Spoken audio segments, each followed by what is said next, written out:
There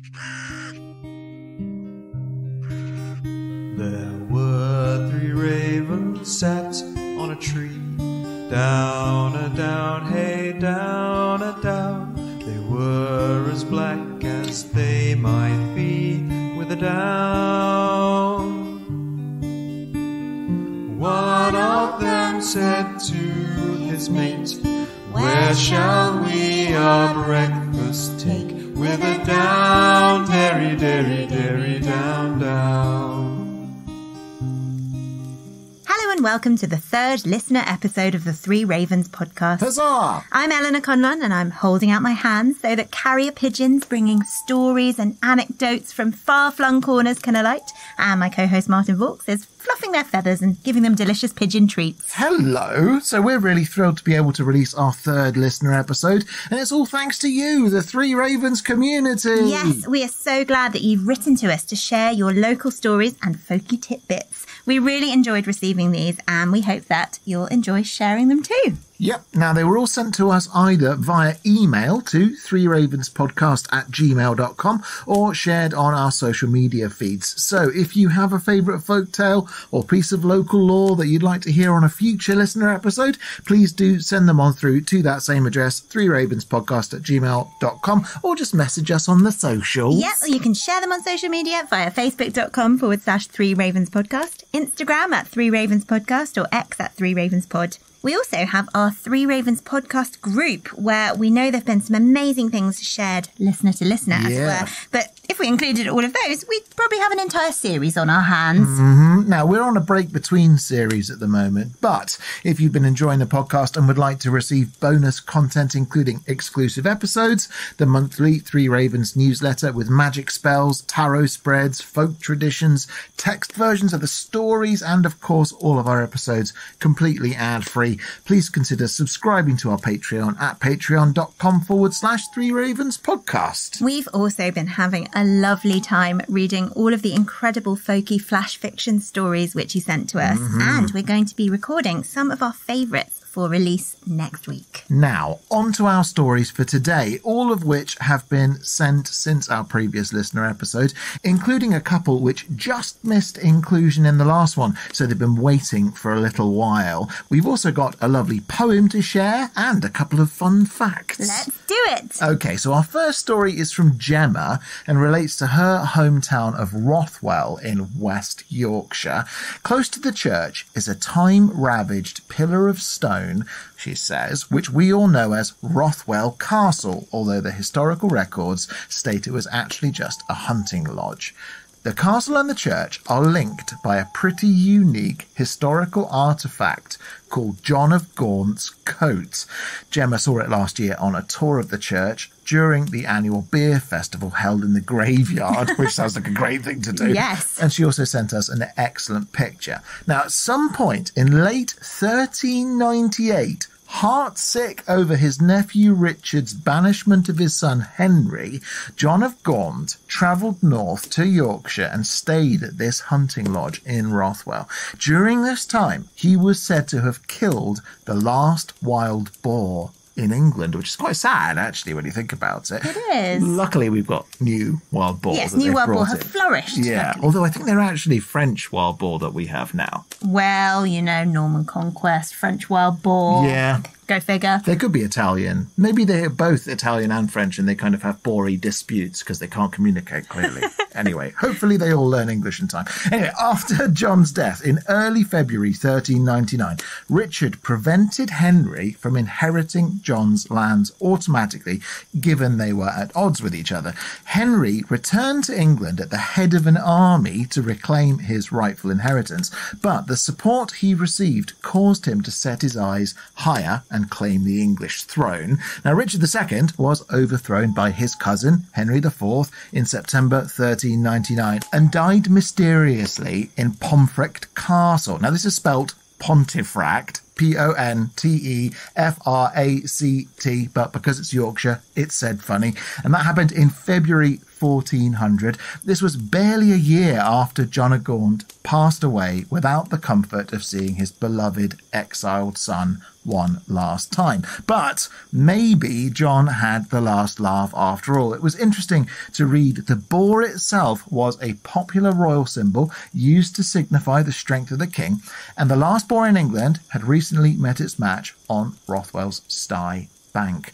A tour guide in the church told Gemma that John of Gaunt's coat, aka the Rothwell Jack, is actually believed to be part of a Tudor soldier's armour.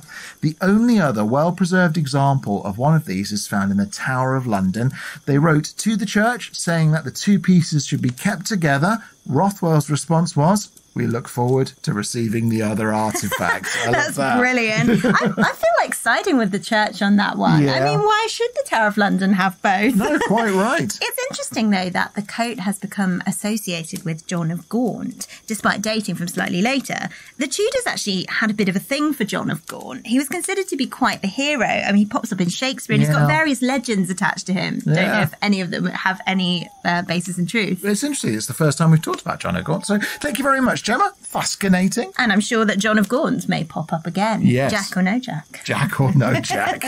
Now, our next story is from Kiki, who wrote to us from the United States, and quite timely for the season, actually, as it relates to May Day customs and her own youthful experiences. Okay. So Kiki was born and raised in St. Louis, Missouri, which caught my attention immediately, as it's one of the few places in the US I have visited myself. Ooh. I didn't meet Kiki, unfortunately, but it was some years ago. Kiki attended a private school founded in 1859 by William Greenleaf Eliot, the paternal grandfather of the poet T.S. Eliot, who we visited the other day when we went to East Coker. And the school has its own May Day tradition, which Kiki took part in, as did her mother and grandmother before her. So every year in the spring, girls from grades 4, 8, 11 and 12 take part in a May Day celebration at an outdoor theatre space called Lily's Field that's used solely for this purpose. Each grade of girls performs their own dance, although the grade 11 girls perform the same dance every year, wearing the same costumes. It's known as the daisy chain dance because they hold, you guessed it, a daisy chain, after which they present sprigs of ivy to the grade 12 girls, who are the stars of the celebration and whose dance is the culmination of the performance. Wearing white, the senior girls gather around a tall maypole festooned with brightly coloured ribbons. There's a different colour palette and theme for every year, she said, where they proceed to literally weave the maypole. Oh, that's nice. I do love a maypole dance. Yeah. They can be so beautiful, can't they? Somebody's a comedian. Well, Kiki says that when she was a senior, they rehearsed the dance for 3 months prior to the celebration. When we went to our local maypole dance, I will not name any names to protect the very guilty. I think they would have benefited from those 3 months. They basically just called up volunteers in the moment and nobody knew what they were doing. Yeah, maypole dancing isn't a voluntary activity. It must be rehearsed. Anyway, once the ribbons had been woven down to the ground, the May Queen was announced, crowned with a flower crown and given an enormous bouquet, signalling the end of the performance. And the senior girls vote among themselves on who the May Queen would be. But Kiki said the white dresses that she and her friends wore were all actually wedding dresses that they bought for the dual purpose of May Day and graduation, as girls must wear white during graduation at this school. The original idea may have been that the dress would serve a triple purpose for the young woman in question, to be worn at May Day, at graduation, and at her wedding. But that may have been hearsay. Yeah. Although I do quite like that idea. You know, a lot of wedding dresses just get put away in the cupboard, and that's really getting cost per wear, That's true. Definitely, yeah. Well, Kiki gamely participated as an 8th grader, as a junior and as a senior, and never questioned how odd this celebration was. See, to us this doesn't sound odd, but apparently in America one doesn't really encounter any kind of traditional May Day celebration, so there it's strange. Yeah, it is strange and wonderful and brilliant. I mean, I don't know if Kiki has still got her wedding dress from when she did this. I think she's moved away now, but she did send us a link to last year's celebration, and it seems very similar to the ones that she took part in nearly 20 years ago. Wow, it's still going on today. Mm-hmm. Wow. Okay, well, it's interesting to think that this is an unusual thing in the United States because, like you say, happens here every year to a certain extent. We've got all sorts of skipping around in strange dresses, presenting people with flowers on May Day. It's quite normal. Yeah, it's quite chaotic as well in this country in particular. American listeners from anywhere except Missouri, have you ever taken part in a May Day celebration, or is this an isolated incident? Get in touch and let us know. We must know. We must know. The science of folklore. Now, we've heard from the lovely Sam and her family more than once, and she sent us another appropriately seasonal story as we've just had Good Friday. At 75 Devons Road, Bromley by Bow, there was a pub called the Widow's Son, which is also known by locals as the Bun House. Excellent name. Built in the early 19th century, it was first a cottage where a widow and her only son lived. The pub now celebrates the Easter holidays and particularly Good Friday with a tradition called Widow's Buns. Okay, this is excellent. Is it what I think it is? Probably not. I don't know. I'm going to tell you what it is, and then you can tell me if it was what you were thinking. All right, excellent. So, Widow's Buns. Mm-hmm. The legend goes that the widow's only son had left to go to sea, joining the Navy in the Napoleonic Wars. He wrote to his mother saying that he would be returning home at Easter and requested that a hot cross bun would be waiting for him on his return. Yeah, this isn't what I thought the story was going to go like. Sadly, he never did return. Oh, no! But his mother kept a fresh hot cross bun for him every Good Friday for all of her life. And after her death, they found a huge net of hot cross buns in her cottage, but very strangely, none of them had rotted. Holy hot cross buns. Holy hot cross buns. Ugh. But the tradition continued after the cottage became a pub, with a sailor from the Navy nailing a new hot cross bun in a net above the bar each Good Friday ever since. What? Apparently, while this was happening, the ghost of the widow could also be seen appearing to watch the sailor bring in the new hot cross bun every year in a corner of the bar area, which apparently used to be her old kitchen in the cottage. Fascinating. The pub sadly closed in 2015, but a nearby pub called the Queen's Head in Limehouse has carried on the tradition. And has the ghost moved to the new pub? I'm not sure, but let's hope that she has, to see the proper disposal of the ceremonial bun. Okay, we've got more to come, and we'll be back with original poetry and folky delights hailing from Colorado and West Yorkshire right after this.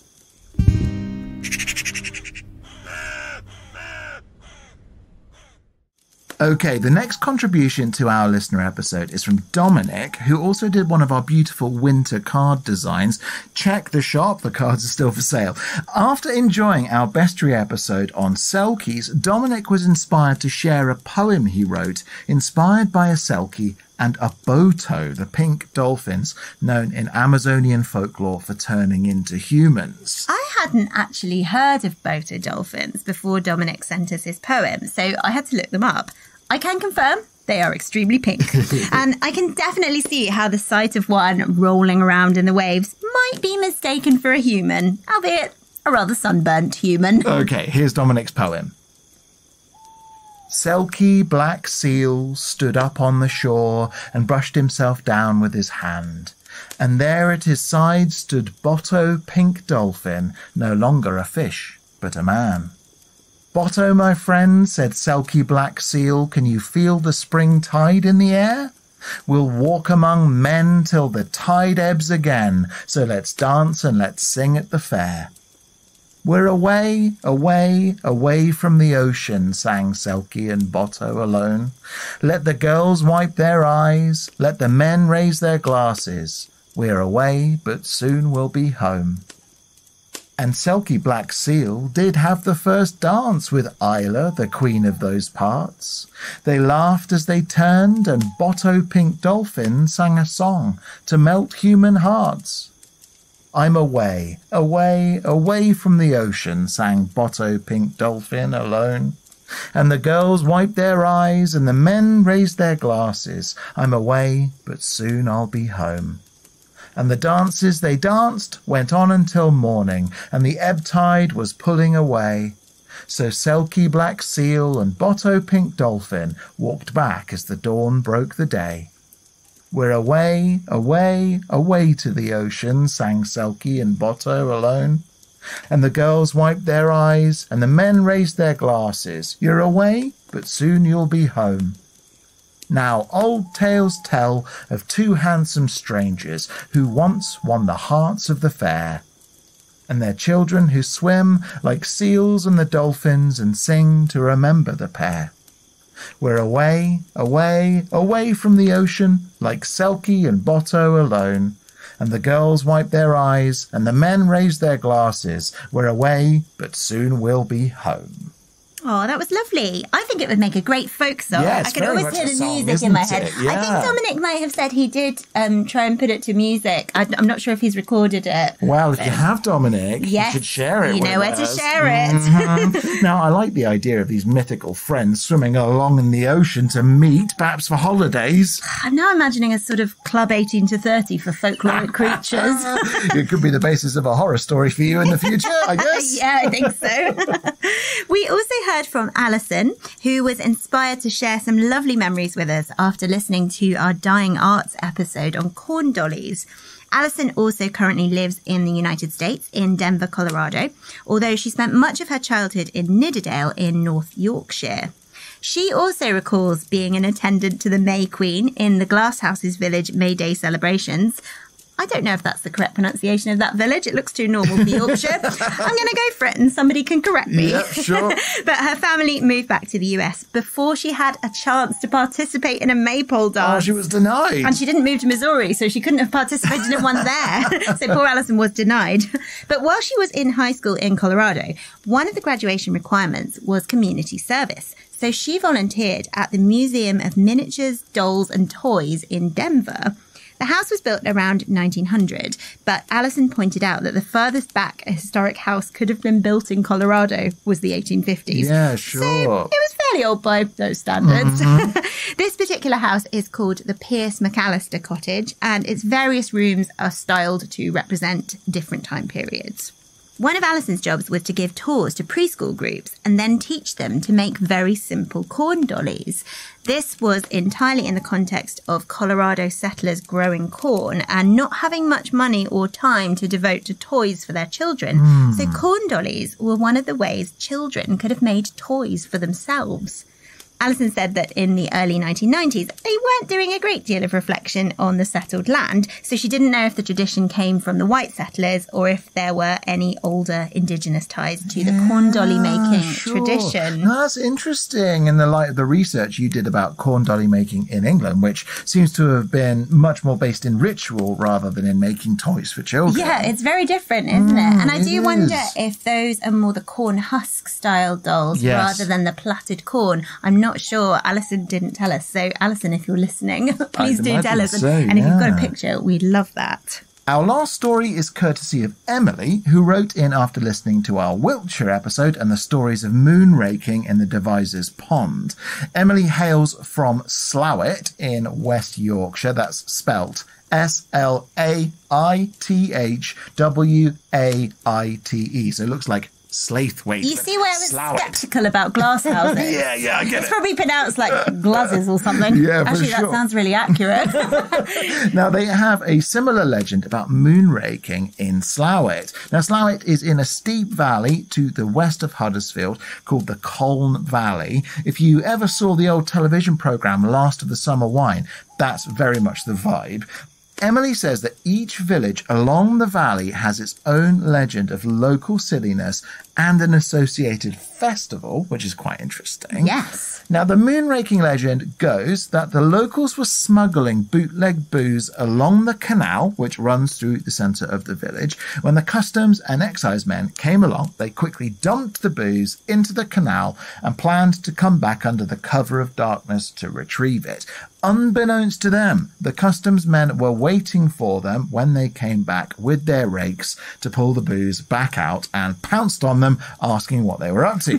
The local men, thinking on their feet, looked down at the reflection of the full moon in the canal and said, "Hey lads, can thee not see? The moon's fallen into water and we're raking her out." So the customs men had a good laugh at the local stupidity and went on their way, leaving the locals to rake out their booze.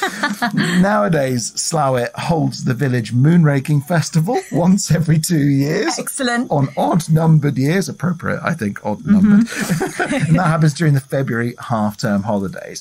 local families spend the week making willow and paper lanterns to a specific theme. So last year's theme was Under the Sea, and there is storytelling, theatre and music workshops. Then on the Saturday, a huge moon-shaped lantern is raked out of the canal by the Moon Maidens and Gnomes. Moon Maidens and Gnomes? Yeah. Oh, lovely. And that happens with the assistance of a crane. So Goodness. they bring I a suppose crane the canal is must be a bit dangerous without the crane. It's kind of amazing, the levels of kind of heavy engineering that's gone into this festival. And then it's paraded around the town with all of the kids and their lanterns and various bands following along behind. Then at the end, there's a fireworks display. Sounds amazing. What's not to like about this? And Emily also told us a great story about last year's Moonraking Festival when some tourists walked by and witnessed this and asked if it was normal. To which Emily's husband told them it happened every weekend. Oh, that's brilliant. I must it. say, I wish we had a similarly eccentric festival in our village. Yeah, we just set stuff on fire here, don't we? Yeah, but only once a year. I feel like we could be doing more. Yeah, okay. and, all right. and weirder. Well, let's start some rumours. Let's discover, in inverted commas, some ancient traditions. Yeah. So, alternatively, we could just move to West Yorkshire, because Emily also mentioned the Cuckoo Festival in the neighbouring village of Marsden every spring and the Landfit Lead Boilers Festival in the summer. I am immediately going to go and look up this Lead Boilers Festival and what it involves, as it sounds fascinating, and I don't know what that is. Well, I'm going to start daydreaming about a tour of the Colne Valley, ideally when we can experience as many of these excellent local customs as possible. Yes, perhaps we could line them up Yeah. for our arrival. Wouldn't that be amazing? I'd love Well, to if they do happen that. every weekend, it's fine. Absolutely. Well, according to Emily's husband. Well, we spoke about Hapsburgh Lighthouse in our recent Norfolk episode, and our listener Coolbread sent us a rather gruesome detail about its local area. Yes. So, Corbred wrote to us about the nearby Sidestrand Church, which was moved and rebuilt in the 1800s to prevent it falling into the sea. Now, this kind of moving of churches and historic important buildings is something that we've encountered a few times. You know, cathedrals, sometimes entire cathedrals would be moved. Sometimes with the aid of a phantom pig. Yes, also sometimes, yeah, Ghost Pig would come and help. But, but nonetheless, this particular church, Sidestrand Church, was moved, but they couldn't move the graveyard. Oh, no. So, and this is a bit like Dunwich, where similar things were reported to happen at Dunwich, where, of course, the coast has moved inland as well. But the inevitability of the coastal erosion meant that the contents of the graveyard, over time, just started to spill out onto the beaches below the cliffs. Oh, it lends a whole new dimension to morning dog walks, I'd imagine. Yeah, of course. Dear. Well, at least you got a very good chance of finding a bone, haven't you? Absolutely. Lots of happy, good lots boys. of happy dogs. They're always excited to go on that particular part of the walk. Mum, I found an ancient bone. Oh, that's Uncle Reginald.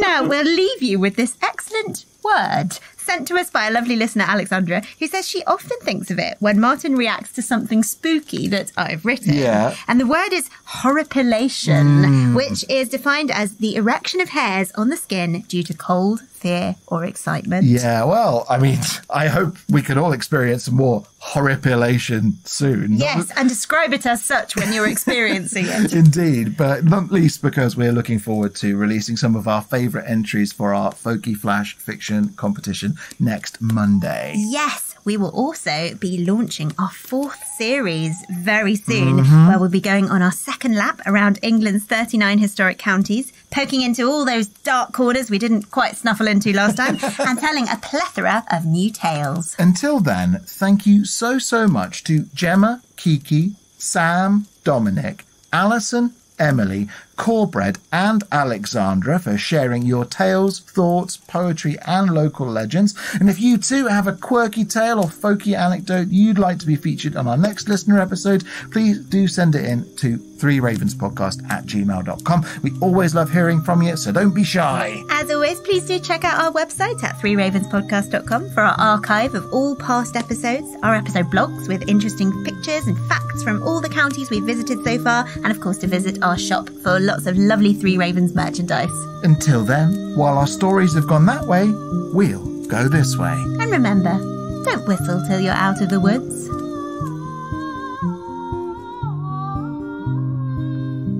Our theme song is the traditional folk ballad Three Ravens, performed by Eleanor Conlon and Ben Harbour, and our logo is by Ollie James Dare. The Three Ravens podcast is a Rust and Stardust production, produced by me, Martin Vaux. Thanks for listening. God sent every gentleman, such hounds, such hawks, and such leman, with a down, derry,